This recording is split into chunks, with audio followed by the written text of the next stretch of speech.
the first steps laid down by the mountain men who were his spiritual forefathers. Laramie has commenced his challenge of the wilderness with a tolerable Hawken rifle and his own cast bullets. That's my .54 caliber bullet, capable of taking any game down in the world. It's gonna be red squirrel pancakes tonight. Big game or small, Laramie knows he possesses the time-honored skills to keep himself fed in this far country. But he hasn't limited his sights to squirrel and has already taken up his cap-lock rifle to seek larger fare to fill his larder.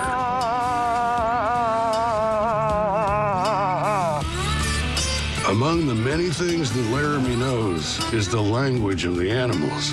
And that savvy has enabled him to draw the mighty bull moose into range of his .54 caliber muzzleloader. About a high 57, 58-inch bull. I'm tickled to death. Now in far northern British Columbia, Laramie is looking to meet up with a rival, the other great hunter of these woods and mountains, and the one true man-eater. The smell of fresh moose meat rises with the smoke of the fire and spreads into the night. This is a challenge to the other hunter, for whom all the game is his, to be defended, get out of here, or confiscated. He's old Ephraim, the mountain man's name for the devil. Like the mountain men who preceded him, Laramie knows the grizzly's legendary power and danger are fact.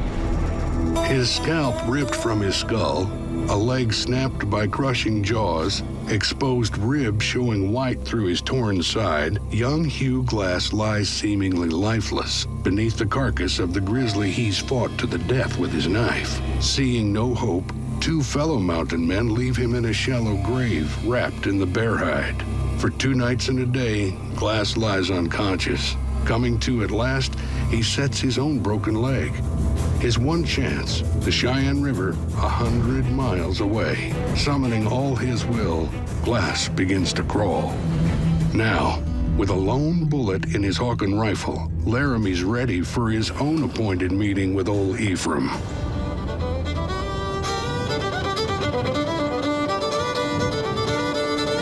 For this grizzly hunt, Laramie's partnered up with Jack, another hunter with the blood of the mountain men in his veins.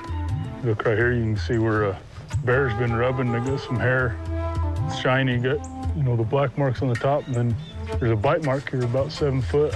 Pretty good bear, 7.5 foot, somewhere around there. A bear that tall can weigh 600 pounds. He runs at 35 miles an hour, has 4-inch claws, and a 1,200-pound bite force. An ultimate survivor. He'll live on berries and roots as well as on meat. If you look real close, you can see where these bears have been tearing up and digging for roots and everything else in here. Lots of bears in the area.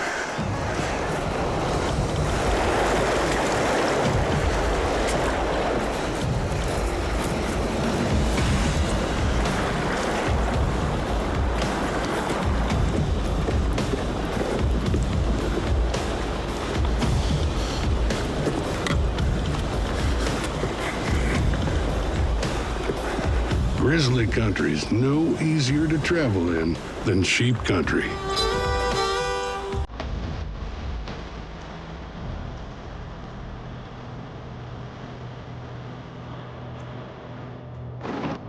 From up here, a giant bear's no more than a speck on the Broad River flat.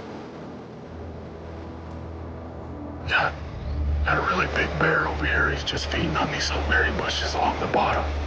We gotta cross this dang river. Gotta go give her hell. The race is on to get across the river and into position ahead of the bear before he feeds his way out of sight.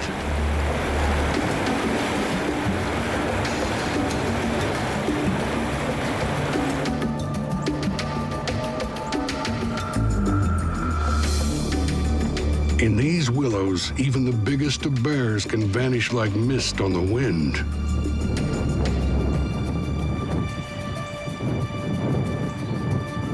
We lost him down here in this thick stuff. We're gonna go get on his knob.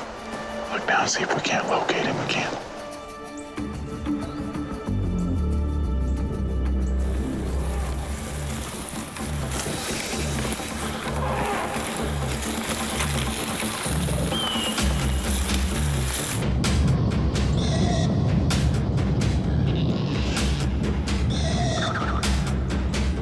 That bear's only 300 yards away right here. Got this bear down here. It's a big bear. It's down in the bottom. It's thicker than all hell. That's when the situation gets hairy. But I gotta get within about 100 yards. That's why I love the old hawk, and it makes it interesting. If he can get in an area where we can cut him off and get a good shot. Laramie will have to move fast to cut off the bear.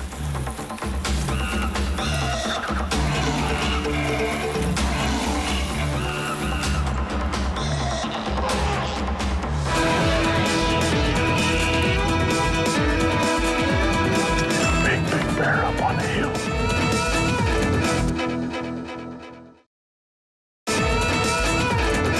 The path of the mountain man has led Laramie to far northern British Columbia. Now he's fording fast-running waters and breaking trail, carrying a traditional hawk and muzzle-loading rifle, in the hunt for one of the largest, most powerful predators on land.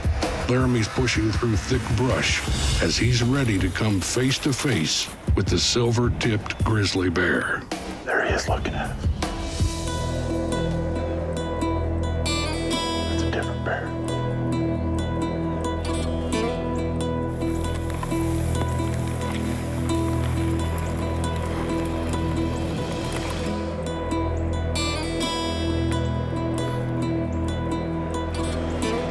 Wind's starting to swirl. It's making it real tough.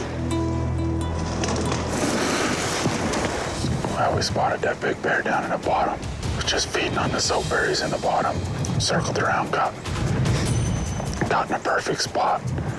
It come to about 150 yards, which I could take that shot and I could hit him, but he never stopped, and I just didn't. Oh, there he is right there running. Hold on.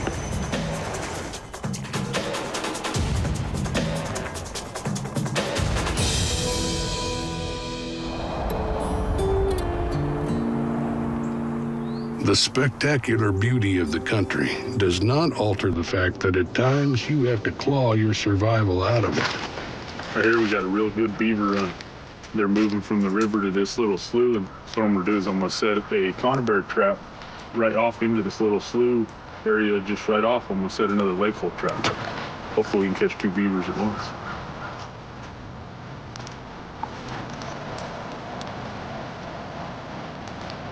There's as much art as science to making a good trap set.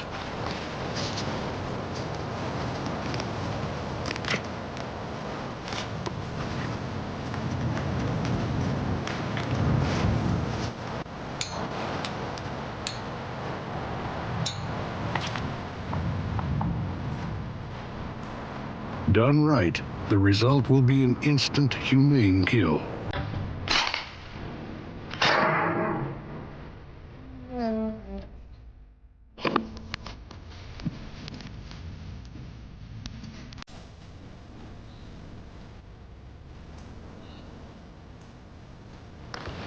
Lucky for Laramie, he doesn't have to wait for what his traps catch before he eats. There's still moose meat from the kill he made earlier on this expedition into British Columbia.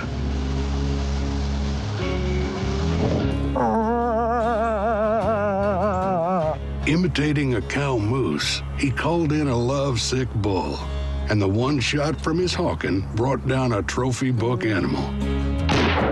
And enough provisions to last a while.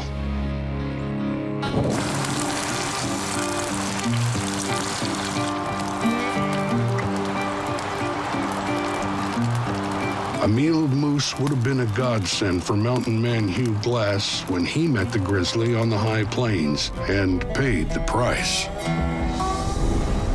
Grubbing for roots, feeding on berries, letting maggots clean his wounds, Hugh Glass crawls across the miles, going in and out of consciousness.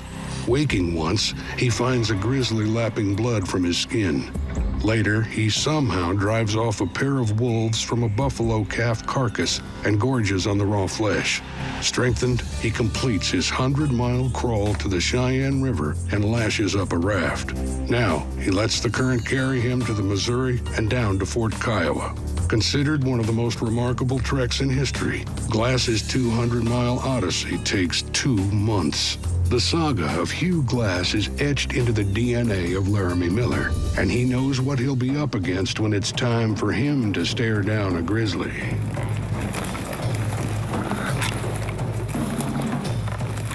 Look here, you can see pretty fresh bear sign. They've been eating these soap berries. It's just chock full of soap berries. Take that home, make it a soup for you. On this ridge, pretty much all day, we've seen a pretty good grizz down here in the bottom. And then we just saw a smaller, we can't tell if it's a boar or a sow. Out here, we've got another big bear up on the hill. We're gonna go get on the bank and see if we can't get a good look, see if it's a sow or a boar. So, the episode of Grizz vs. Sasquatch is still ongoing.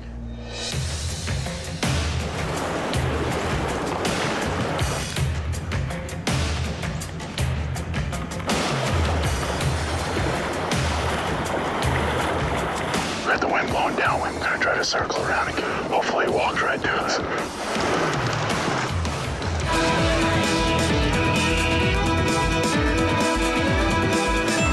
There's about 40 yards.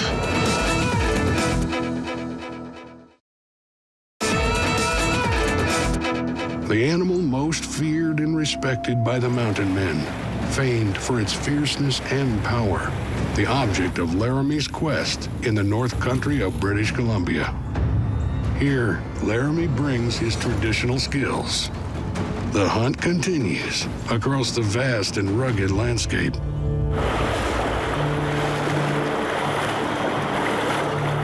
Got the wind blowing downwind. We're gonna try to circle around and hopefully he walks right to us. In this country, trying to chase a grizzly on the move is futile at best, crazy at worst.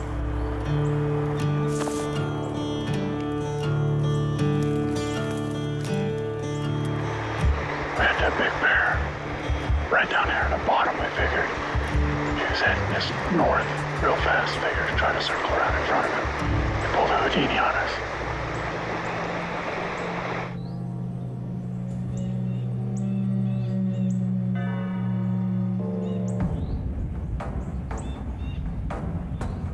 Here, a grizzly has his own entire world to run and hide in.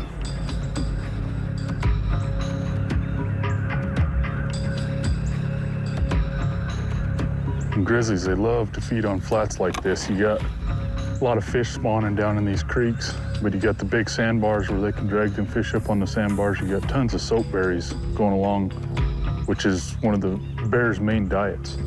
But they'll come out of this thick brush and they'll come down here and feed. You can see them anytime throughout the day. It's amazing. You get an 8, 9, 10-foot animal, and they can just disappear. You look across here, and it doesn't look like there's any cover for them to hide anywhere. But they can disappear, and they'll show up 200 yards from you. So patience is really key.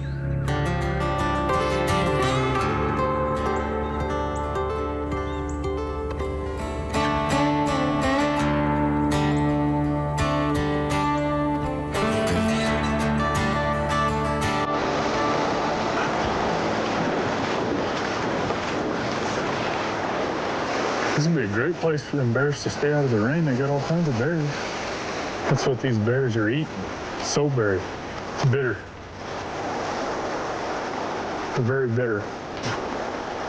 Not bad though. You can live off that for a while.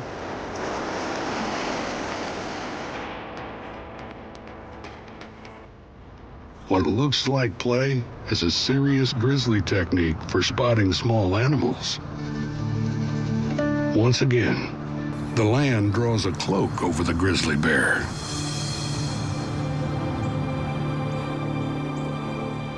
Guess they don't get big for nothing.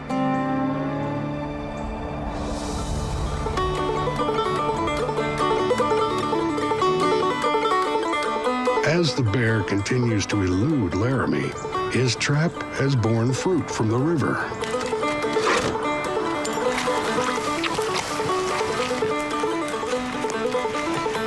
Laramie will care for this beaver in camp. He has a pelt and food, and without firing a shot and disturbing the area.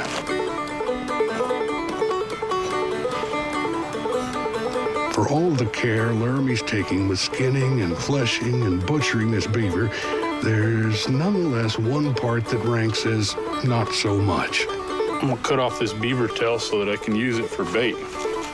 No, I'm not gonna eat it. You hear all these stories of the mountain men back in the day and beaver tail being a delicacy. Well, it's full of gristle. The beavers store gristle and fat in this so that they can make it through the winter. That's why their tails are a lot bigger in the fall than they are in the spring. And just for that lone reason, I don't see how the mountain men could have ever eaten it. It's inedible to me. I've tried it and not so bueno. Other parts of the beaver, though, are downright mouth-watering.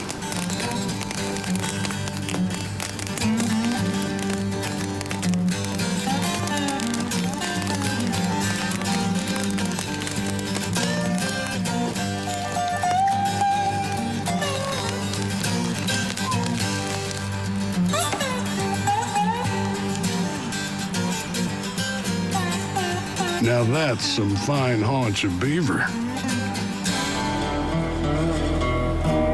Belly full of beaver meat, Laramie carries on his quest to meet up with old Ephraim. See, we got a big grizz up there. Looks like he's trying to dig to China. He's digging for gophers, boy, and he's throwing dirt everywhere.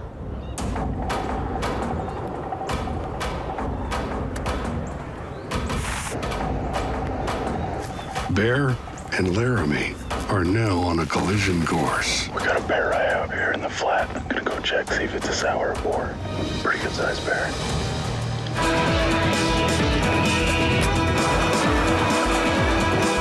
It's a bow hunter's dream right there.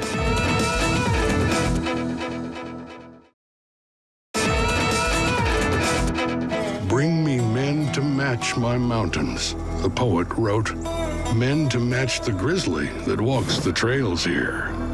The traditions of the mountain men live on here, embodied by Laramie Sasquatch Miller. Out on flats ripe with berries and across creeks running with fish, Laramie draws nearer to facing down Mr. Grizz.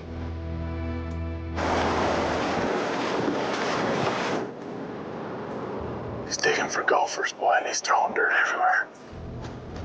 Got a bear here in the flat. I'm gonna go check, see if it's a sour boar. Pretty good sized bear.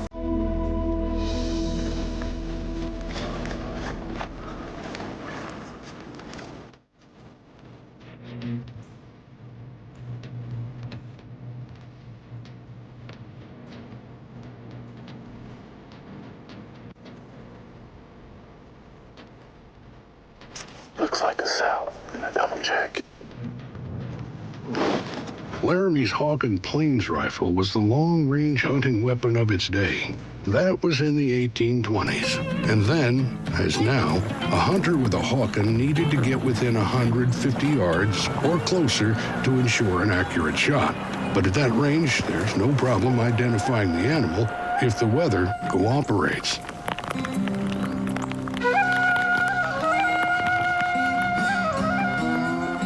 Beautiful country. But once again, you can see it's raining like crazy. You can't see the sides of the mountains. Visibility's pretty poor.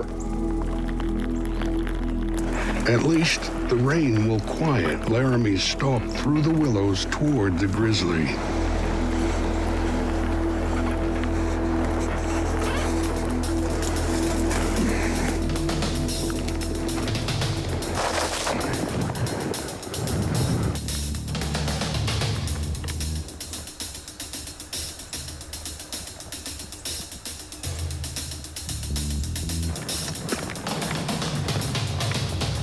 Only about 40 yards.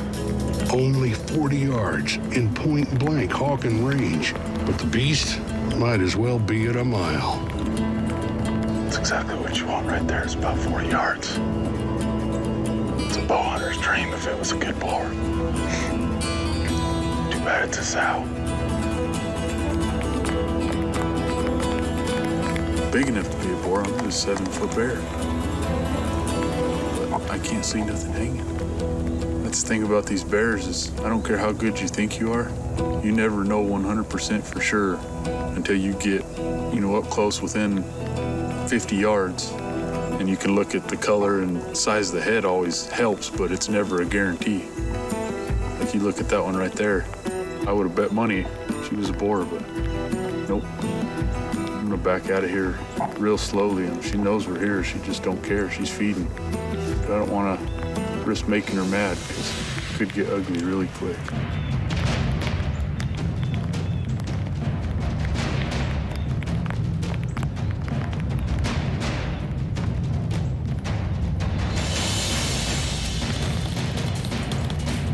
Old Ephraim said the mountain men, hinting at brimstone, and Indians knew it as the beast that walks like a man, leaving a clawed hind track in the image of the human footprint or the Sasquatch.